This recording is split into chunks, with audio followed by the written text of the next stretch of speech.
Welcome to the Power of Purity podcast, the show that empowers men to experience their sexual gift in a healthier way. Now here's your host, Tony Ingracia. Hey guys, welcome back to the Power of Purity podcast. I'm really glad you could be with me today for part 2 of the sexual alliance, which we started last week. And we've learned that the sexual alliance is this concept that God intends for a couple, a man and a woman, a husband and a wife, to enter into a sexual alliance with one another in the context of marriage, where their sexual gift belongs exclusively to one another, which means my body belongs to you, my penis, my orgasm, my eyes, my hands, my sexual interest and attention and focus 100% is committed to you, my spouse, my wife, and vice versa, from the wife to the husband. So it's God's intention that a couple have this sexual alliance, this commitment of sexual exclusivity 100% with one another. And I'm covering 19 principles of the sexual alliance, and in our first episode of the sexual alliance, I covered the first 4. Number 1 is the definition of the sexual alliance. Number 2 was the biblical basis for the sexual alliance. I shared 3 proof texts. Number 3, most couples assume that they have a sexual alliance. Number 4, the sexual alliance that many couples assume they have is often way too vague. And number 5, the sexual alliance often fails when the reality of life sets in. And that's where we left off last time on principle number 5. The sexual alliance often fails when the reality of life sets in. And we learned that although most people have a kind of sincerity when they get married, a sincere intention to limit the expression of their sexual gift exclusively with their spouse, what happens is that in a short matter of time, for many, if not most couples, the reality of life sets in, the difficulty of life, the challenges of life and of relationship, and this often causes a kind of tension within the context of a marriage, and in a short matter of time, therefore, one, if not both of the partners are tempted to begin to express their sexual gift outside of the bounds of their commitment to exclusivity with their spouse. And last time we considered 2 examples. Number 1 was the reality that sometimes one spouse is higher sexed than the other, and therefore out of frustration they begin to express their sexual gift and treat themselves to bonus orgasms, and they feel justified in doing this because they're not getting enough sex and as many orgasms as they would like from their partner.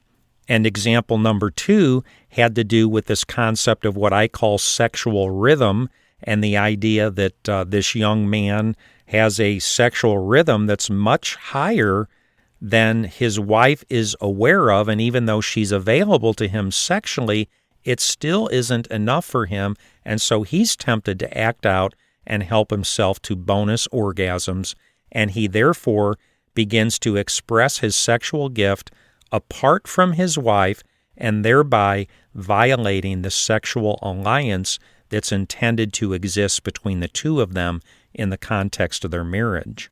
And that therefore brings me to my 3rd example of our 5th point. Again, the 5th point is the sexual alliance often fails when the reality of life sets in. In this example, a young husband's job requires him to be on the computer virtually all day, every day. In addition, he spends a significant amount of time on the computer when he gets home from work to attend to his personal life and interest and activities. And he happens to be a night owl. His wife tends to go to bed earlier than he does. He isn't tired yet, so he sits up. He ends up on his computer late at night for various reasons. And inevitably, therefore, and frequently, there's this never-ending parade of pop-up invitations and solicitations to visit this site or that site, to chat with this person or that person, or to subscribe to this service or that service, or to watch this video or that video on YouTube. And although he sincerely attempts to resist these never-ending solicitations and opportunities, the overwhelming, perpetual, and constant parade in front of his eyes is simply too much to resist, and in a moment of weakness one evening, he dares to click on one of these links. And although on this night he stays for only a few minutes, in the weeks and months to come, he finds himself going back to these sites more often and visiting for much longer periods of time. And then the combination of the temptation to look and the virtually instant access that's constantly there, only a click or two away, it's simply too much to resist. And his secret relationship with pornography and masturbation becomes deeply established in his life. And in so doing, he's now acting out and expressing his sexual gift apart from his wife, which is a violation of the sexual alliance, because now his sexual gift does not belong exclusively to his wife. And by the way, I should just mention, in view of the example that I just offered of the young husband, it could just as well have been illustrated in the life of a young wife, because we now know that the use of internet pornography is drastically escalating among females, and an estimated 30% of all internet pornography that's viewed is now viewed by females. And just one more example number 4 of this point, as inevitably occurs in virtually every relationship, right? There's differences of opinion, misunderstandings, miscommunications, and hurt feelings. As these relational offenses accumulate over time, there's a growing sense of distance and disconnection and relational coolness and hurt for one particular married couple. And for whatever reasons, they find it difficult to communicate. It's hard to talk about these things, and it seems like every time they try to talk, it ends with more frustration, more hurt, more misunderstanding, more alienation. So as the relational distance between them grows over time, so does their intimate and sexual connection. And although at one time, years ago, they were expectant and devoted lovers, it now seems almost impossible for them to connect with one another or to enjoy one another sexually. In addition, their relational dynamics have led her to believe that all he ever wants from her is sex, and for him to believe that she's using sex to punish him and manipulate him. And as a result of these relational dynamics, the sexual contact between the two of them is now very infrequent to almost non-existent, and they're therefore left each on their own to fend for themselves. So his sexual default mechanism is to use internet pornography and masturbation, while she reads romance novels and finds herself struggling with a growing attraction toward a man at work who seems to enjoy her company. Do they really think that because they're no longer sexual with each other, that they're therefore not still both sexual persons with sexual needs and desires? And does it ever occur to them to be curious about what the other person must be doing or might be doing with the expression of their sexual gift and sexual energy? Or said another way, does it ever occur to them, gee, we almost never have sex in our marriage anymore. Am I to assume, therefore, that my husband is just non-sexual, that he's not doing anything with his body, with his sexual desire, with his penis, with his orgasm? And you guys, I don't want to be mean here. I'm just thinking out loud, but I'm being honest, and I'm speaking this with love. But it's just amazing to me, as a pastor and a professional counselor, the level of naivete that exists in so many people's lives. You know, human beings have this remarkable capacity for denial and for rationalization and for minimization and for pretending like something doesn't exist. You know that old metaphor of the purple elephant or the pink elephant that lives in our house, but everybody pretends like there's no pink elephant. What pink elephant? What are you talking about?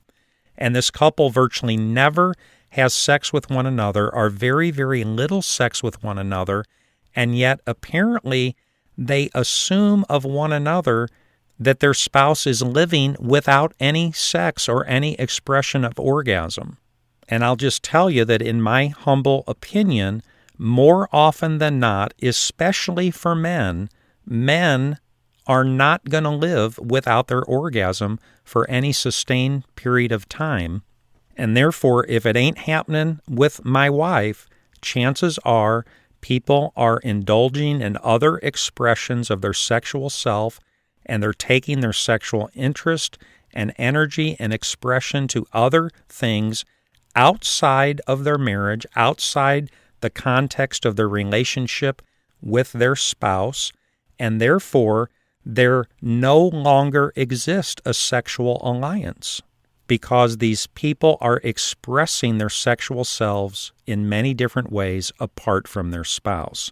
And so we can see that although most couples begin their relationship with the sincere intention and assumption that they're only going to have sex with each other in the context of their marriage relationship, oh yes, we'll have a sexual alliance with each other when we get married, we also see that for many, if not for most couples, the assumption is seriously tested by the reality of life and the difficulties of relationship, and as a result, many married people, if not most married people, begin to express and experience their sexual gifts apart from their spouse, at least part of the time, if not much of the time, in a variety of different ways. And that brings us to principle number 6 of the sexual alliance, which is this. Many couples, if not most couples, do not have a true sexual alliance. And the reason that many couples do not have a true sexual alliance is because, as noted in the previous examples of relational difficulty, one person or the other, if not both of them, end up expressing their sexual gift apart from the other person. And we could illustrate this concept in a couple different ways. And when I teach you guys, I normally use a PowerPoint, and I use a lot of pictures and illustrations and video clips. So in the context of the podcast, it's a little bit challenging because I can only use my words. So I'll do my very best here. But imagine for this metaphor that there's 2 different circles, if you will. One is blue, which represents the man. He's the blue circle. And one is pink, which is the wife. She's the pink circle. And now overlap these 2 circles. The ideal, you see, God's plan and intention is that the 2 circles would perfectly align on top of one another 100%, which means the expression of the sexual gift belongs exclusively to one another. But what ends up happening in many situations is that the 2 circles do not align perfectly with one another. So picture maybe the 2 circles halfway covering one another. So a big portion of my circle is covering your circle, which means that much of my sexual gift and sexual expression belongs to you, my wife. I bring out my sexual gift with you. But notice there's this rather significant part of my circle that is not overlapping my wife, which means all over here are ways and times and areas where I express my sexual gift apart from my wife. Or, in other words, most of my sexual gift belongs to you as my spouse, but all of my sexual gift does not belong exclusively to you 100% of the time. And this second illustration might be even a little bit harder to describe, but I'll just do my best. Picture that the man's circle is blue, and it's a certain size, and now take the pink circle and put it inside the man's circle, but it's smaller than the man's circle. And in view of that, we can detect from this metaphor that the wife, in other words, is 100% committed to her husband in the sexual alliance. In other words, she does not express her sexual gift apart from her husband. Her whole circle is over his circle, but his circle is bigger than his wife's circles, which means that part of his circle is outside of his wife. They're not overlapping. So you see, this illustrates that one person is keeping their sexual self exclusively to their spouse, but the other person is not keeping themselves exclusively sexually to their spouse, which means that there are times that this person is expressing and experiencing their sexual gift apart from their spouse. And in either one of these scenarios, this is a dynamic that I affectionately refer to as stealing orgasms, or helping yourself to bonus orgasms, or double dipping. And I hope this is not necessarily shocking to you, and I'm sorry if I'm the one that has to break the bad news to you, but I suspect that the stealing of orgasms is a reality, if not in most marriages, at least in many marriages. And so what many people end up doing is to metaphorically put one foot on their spouse and one foot on their own secret, clandestine sexual activities, and it's as if their reasoning is something like this: I'm going to get as many orgasms as I can get from my spouse, but since that still isn't as many orgasms as I would prefer, I'm just going to go ahead and get my bonus orgasms over here to make up the difference, and I'm going to take care of this myself. And that brings me to principle number 7, which I'm calling questions about the sexual alliance. So with the distance, the material that we've covered on this concept of the sexual alliance this far, up to these 6 principles, and stay with me because I have a total of 19 principles to cover, but just with the foundation of the first 6 principles, I want to, at this point, ask some questions about this concept of the sexual alliance. And these questions are intended to you if you're a married person, and if you're not married, as a person who might be married one day. But here's a series of questions concerning this idea of the sexual alliance. And although I'm sure that I could ask many more questions, I've chosen just 12 for our purpose here. Question 1. Do you believe in the concept of the sexual alliance? Question 2. Do you believe that a married couple should limit the expression of their corresponding sexual gifts exclusively with each other? Question 3. Do you believe that your sexual gift belongs to your spouse and your spouse's sexual gift belongs to you? Number 4.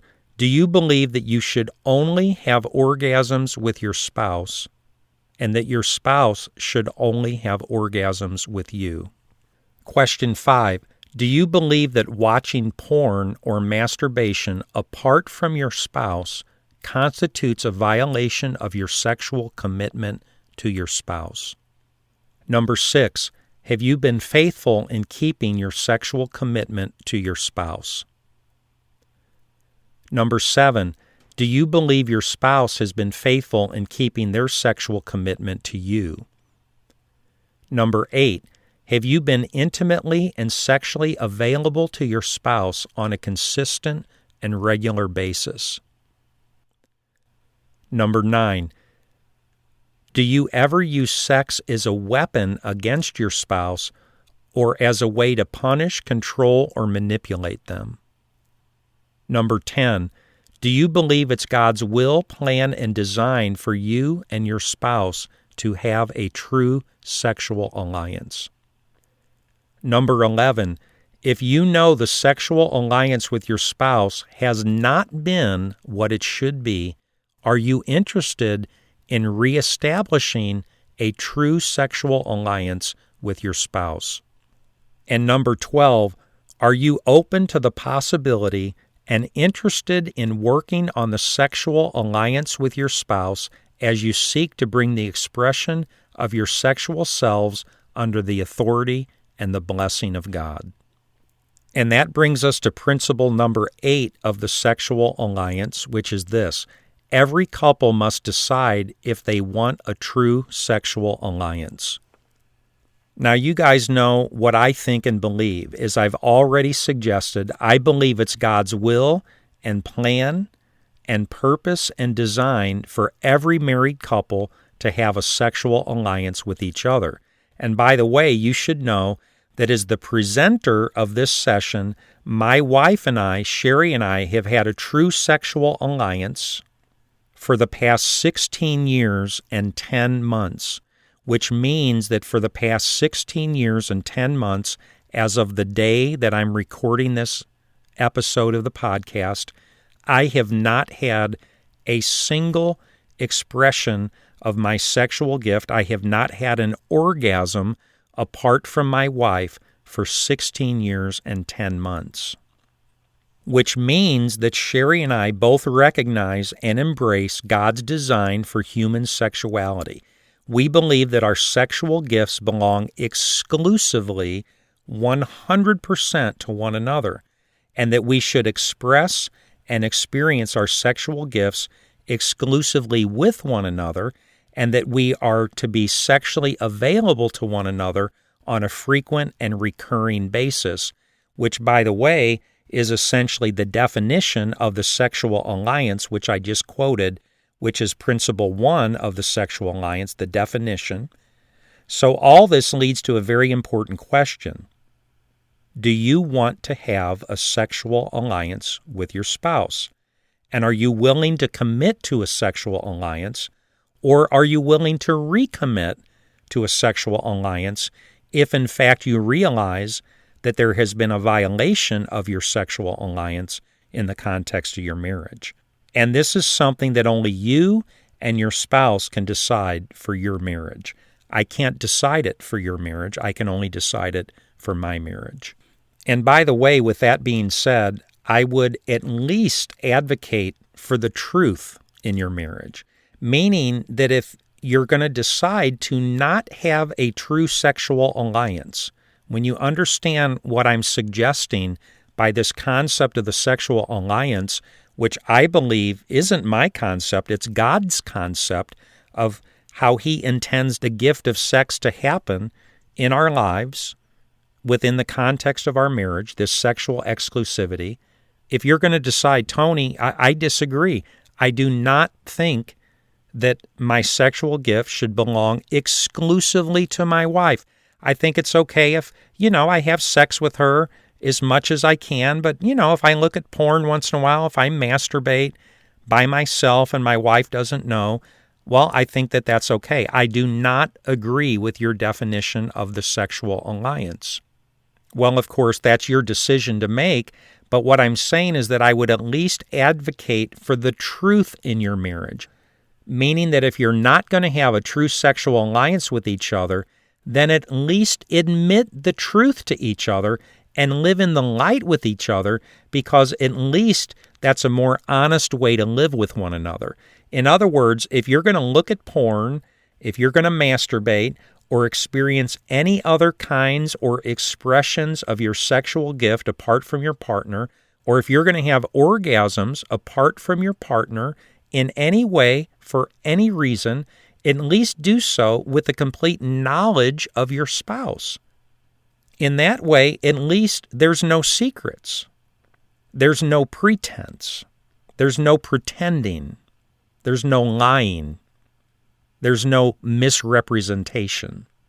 It's what's really happening in your marriage anyway. You're stealing orgasms. You're getting bonus orgasms apart from your spouse.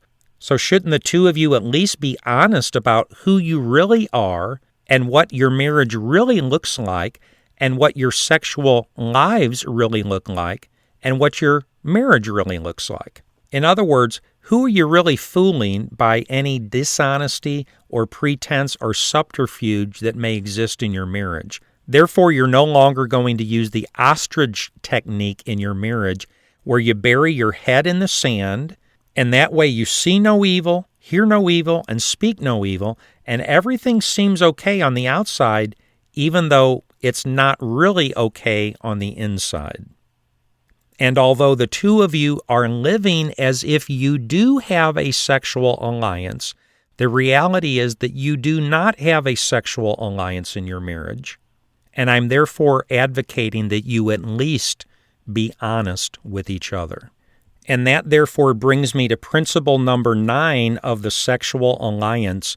And by the way, when I started this series of episodes, The Sexual Alliance, I gave a disclaimer at the beginning saying that I was going to get into some points and some material that might be disruptive to some people and alarming and even upsetting. And we're approaching some of this content now. So I'm just going to ask you to just listen with an open heart and an open mind and at least consider the possibility of what I'm suggesting here, because I really do believe that these principles are based on biblical truth. And so principle number 9 is this: the sexual alliance will give you the opportunity to come clean with one another. In short, if you're going to agree and commit to have a sexual alliance with each other from this day forward, it essentially is implying something or suggesting something, which is this: that you have not had a true sexual alliance with each other in the past. In other words, at this point, if a man is going to bring this concept to his wife and say, honey, I want to talk to you about this, or let's listen to this podcast together so that you comprehend this idea that I'm learning about the sexual alliance, and I want to suggest that we enter into this sexual alliance with one another. Well, you see, there's a risk in doing that, right? Because chances are your wife has been assuming this whole time that a sexual alliance already exists between the two of you. So when you come to her to suggest to her that you want to enter into a sexual alliance, or essentially you kind of want to hit a reset button and recommit to the sexual alliance with your spouse in your marriage, it could be alarming and upsetting to them because they've assumed that the sexual alliance already exists. So when you suggest the possibility of the sexual alliance, you see, it implies that one of you or both of you have been expressing your sexual gift apart from your spouse, because you're suggesting to your spouse, I don't want to do that anymore. Let's make a sexual alliance and recommit sexual exclusivity to one another. Therefore, the suggestion or the possibility of the sexual alliance will give both of you the opportunity to come clean with one another about who you really are sexually and what you've really been doing with your sexual self, whether your spouse knows it or doesn't know it. And again, this is where the idea of the sexual alliance starts to get pretty tricky, and why many people are afraid of the sexual alliance, and why many people at this point might bow out and say, Tony, you're crazy. There's no way I'm going to disclose to my wife the fact that I have not been limiting the expression of my sexual gift to my wife in the context of the marriage. And by the way, it's this principle that helps us see why it's easier for a new couple to establish a sexual alliance with each other than an existing couple that's already married, because a new couple, in a sense, has a clean slate from which to start.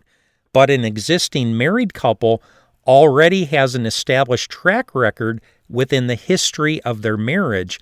So for them to decide to establish the sexual alliance at a particular point in their marriage implicates what's been happening up to that point in the context of the marriage. You see, it's very possible that somebody in your marriage has been under the false assumption that the sexual alliance, though essentially unspoken, has already existed between the two of you and has, in fact, been in place your entire married life since you guys got married. In other words, they've been living in such a way that they've been limiting the expression of their sexual gift to their spouse, and they therefore, albeit naively so, have assumed that their spouse has also been limiting the expression of their sexual gift within the context of the marriage. Therefore, when one of you or both of you have to admit to the other that you've been expressing your sexual gift apart from the other, it may lead to one of you or both of you being very surprised or shocked or upset or hurt or angry or all of the above when this person learns that their spouse has in fact not had a sexual alliance and they have been expressing their sexual gift apart from their spouse. The sexual alliance therefore becomes your opportunity to come clean with each other, to repent before each other, and to confess to one another that you, in fact, have not had a sexual alliance with each other, that your spouse has not been the sole object of your sexual gift, and to ask forgiveness of one another. And although this can be a very scary thing to do, I do believe that it's the right thing to do, and you have to trust God to work deeply and powerfully in one another's hearts and lives as you come into the light with each other, as you come clean with one another, and as you move toward establishing a true sexual alliance with one another. And I've therefore taken the liberty of writing out just an example of what it might look like, what the verbiage might look like and sound like if you make this decision to come clean with your spouse. So it might sound something like this. Honey, in view of our consideration of the sexual alliance, I must confess to you that at times I've been tempted to express my sexual gift apart from you, even though we've been married for the past 22 years. And the fact is that I've done so many times, primarily by looking at porn and masturbation. I guess I never really thought about it that much, and I didn't really understand how wrong it was for me to do that. But now I'm learning a new understanding of what God wants from me and what God wants for our marriage in the sexual areas of our lives. And I really want to honor God, and I want to honor you as my spouse with my sexual self from this day forward. I never want to steal another orgasm apart from you, and I want my sexual gift to belong exclusively to you from this day forward. So I'm asking for your forgiveness for the ways that I violated our marriage covenant by stealing orgasms and by expressing my sexual self apart from you, and I never want to do it again, and that's why I'm interested in the sexual alliance, and that's why I'm interested and I'm open in reestablishing a sexual alliance with you as my spouse from this day forward. And that's the end of my role play example there. And one final thought I'd like to share with you concerning this idea of coming clean with your spouse, especially for those of you who might think this is just an absolutely crazy idea. And my thought is this: it's better to tell on yourself than it is to get caught. You know, I'm a pastor, and I'm also a licensed professional counselor, so I get to work with a lot of people and a lot of married couples, and I'm in kind of a unique position in my life and my ministry and the job that I do, kind of like a mechanic. You bring the car in, and he lifts up the hood, and he gets to look under the hood. Well, I get to look inside of people's lives and situations and marriages. I get to look under the hood, and I see these situations over and over and over again, essentially where people get caught. They get caught acting out. Their spouse thought that they had a sexual alliance. It turns out their spouse has been acting out and expressing their sexual gift in these different ways. They finally get caught. They're exposed. Now they're in big trouble. Maybe they end up coming to counseling. And what I'm suggesting here is that it's far, far better to tell on yourself than it is to get caught. And even though it might be incredibly difficult to come into the light with your spouse, to voluntarily do so with the intent of establishing a true sexual alliance with each other will, in the long run, be far better and far healthier than continuing to keep your sexual secrets from one another and continuing to act out, and then eventually getting caught, which typically leads to an even deeper sense of hurt and betrayal and mistrust. Because getting caught implies that not only have you been duplicitous and keeping secrets from your spouse, but that you would have continued to be duplicitous and to keep secrets forever. And the only reason your spouse knows what you were doing now is because they finally caught you, because you never chose to come clean on your own initiative, and the truth was in fact discovered only when you were finally caught by your spouse. And although coming clean can be profoundly scary and difficult, it's far better and far healthier than getting caught, and a necessary step to establishing a true sexual alliance between you and your spouse. And with that being said, you guys, I see from the clock that we're out of time, so I'm going to have to wrap up this episode of the Power of Purity podcast. Thank you so much for being with me today. We've got 19 principles to cover of the sexual alliance, and we've now covered the first 9. Come back with me. I can't wait to see you in the next episode, and we will continue with principle number 10 of the sexual alliance. God bless you. Have an awesome day. Thanks for listening. Visit powerofpurity.org for more resources and information. And if this podcast has been helpful or encouraging, please invite a friend to listen. Until next time, remember, there's power in purity.